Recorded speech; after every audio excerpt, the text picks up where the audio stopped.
Hi, and welcome back to day 5 of the Living with Purpose Challenge. My name is Shawanda Randolph, and I am here to help you to live in purpose and on purpose. So over the next 30 days, we're going to continue talking about living in purpose and different ways in which you can start learning how to live in purpose and what that means for you. So we've kind of talked about finding your purpose, what that looks like what is your actual purpose, why living in purpose matters.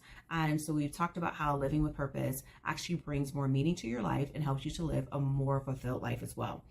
So today we want to talk about what you do for a living and what you do for a living and why that even matters. So when you think about that, what do you do? What do you actually do? And if you start thinking about what you do on a daily basis for employment, career, or whatever that is, right? How does it matter to you? What is the value of that? So when you think about the things that we've talked about earlier, such as creating a value system for you, does what you do line up with your value system? This is important because when we talk about our job, our career, and how we earn money, our finances, it's a big part of how we define ourselves, and also a big part of how others will define us as well, on how they see us. It's often one of the biggest pieces of information that we share with others, which is what we do. If you think about in a normal conversation, I don't care where you are and what you're doing, people ask, well, who are you? And you tell them. You tell them your name and all of that, but then they say, well, what do you do for a living? And so you can call it judgmental, but it's one of those things where people are trying to figure out who you are, because what you do definitely does make an impact. Now, don't think that you have to go out and be this superhero kind of person and that's the only way you're going to make an impact in the world, right? But it's if what you're doing actually lines up with your core values. Because if it does not, then one, you're not going to give your best effort in what you're doing. You're also not going to show up as your best self every time you go in.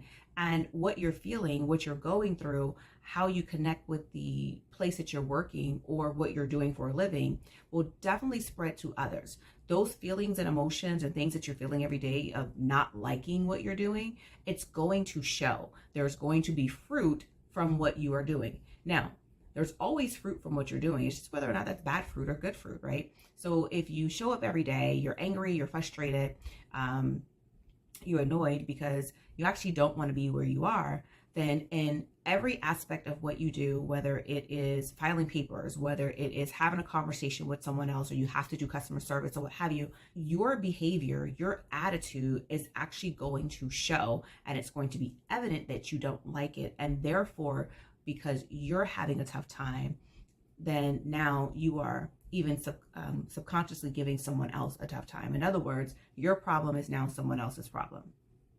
If you're in a place where you are not liking it, it feels like work, it feels like the most dreary thing that you have to do every day, then maybe it's time to consider or reconsider what you're doing and why you're doing it. When you talk about like your time, if you think about the time that you're spending in each place that you don't enjoy, think about how much of that you're giving to make someone else's life better, but yet your life is not. Now, just because you're thinking, okay, well, I have to pay bills, right? I get it. We all have some type of something that we have to pay in order for us to have the life that we do. But do you have to devalue your time and devalue yourself, devalue your self-worth in order for you to live? Well, the answer is no, you don't. You have a choice. Sometimes it doesn't feel like you do. Part of feeling like you don't have a choice is your perspective on who you are, who created you, and why you were created. So that's why you really need to go back to watching day 1 through 4 so that you can now keep up with what's going on and take all of that information so that you can keep moving forward, okay? Because that information we went through from day 1 through 4 is really going to help you to make the connection to understanding what you're doing and why you're doing that thing for a living. Now, sometimes, again, you need to make a change, and a change can be a really good thing. It can be good for your mind, body, and spirit. Because remember, when you're living more intentionally, when you're living a more meaningful life, then you become more fulfilled. Think about anything that brings you joy. Now, you can have a job as a greeter at Walmart or a greeter at Sam's Club, and actually that can be very fulfilling, because if you think about it, when someone comes in every day and they see you as that greeter, you have the ability to help change the course of any person's day that walks through that door. You never know what they're going through. You never know what they're feeling. You don't know what they're experiencing or what their circumstances are, but you are the first person that they see when they walk in.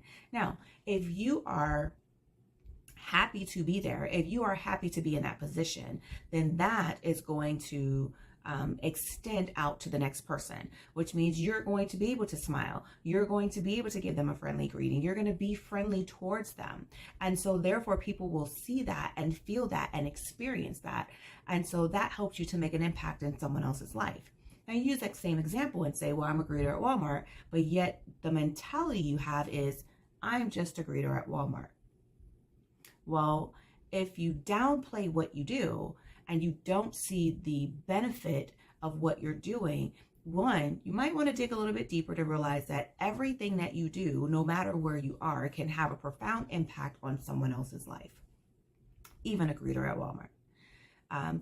Even if you are someone who works in sanitation, because you're making a difference in the community, you're making a difference in people's lives. So you're making a difference, because without you and without that job that you have, think about what our communities would look like. Think about what our streets would look like. Would it be safe for the people to live? Would it be safe for the children to go out and play? So everything has purpose. The question is, are you finding meaning in what you're doing, and are you enjoying it? So 2 things for you today. 1, where are you working, and do you enjoy it? Do you find that there is a purpose, or that you're able to make an impact in what you're doing? And then 2, if you're not enjoying what you're doing, the question becomes, why? Is it that your perspective needs to change on where you are, or you actually need to change what you're doing? So those are some things that you want to think about. And again, we definitely understand what it means when you have to take care of your responsibilities. I get it. I'm a single mom.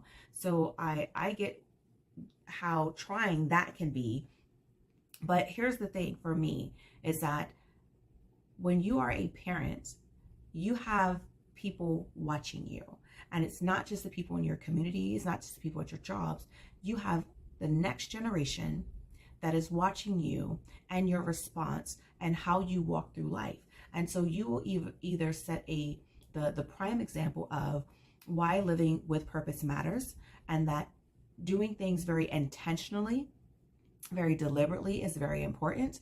Or you're going to set that example of, well, you just got to get out here, you got to hustle, you got to do whatever it takes to make things work. And it doesn't matter how you feel. It doesn't matter what your livelihood looks like. It doesn't matter what your health looks like. It doesn't matter that you have bad relationships with other people because you yourself are not happy. Which example are you going to set? Because the next generation, I promise you, they don't want a life full of stress. They don't want a life full of anxiety. But if you are walking around full of stress and anxiety because of something that you have placed on yourself, because you don't like being where you are, you dread it every single day, and you refuse to make a change, then that's the legacy that you're leaving behind. So what you do actually matters. It matters to you. It matters to your health. It matters to your mindset. And it does make an impact on the people around you, whether it is the people at your actual job, the people that you connect with every day.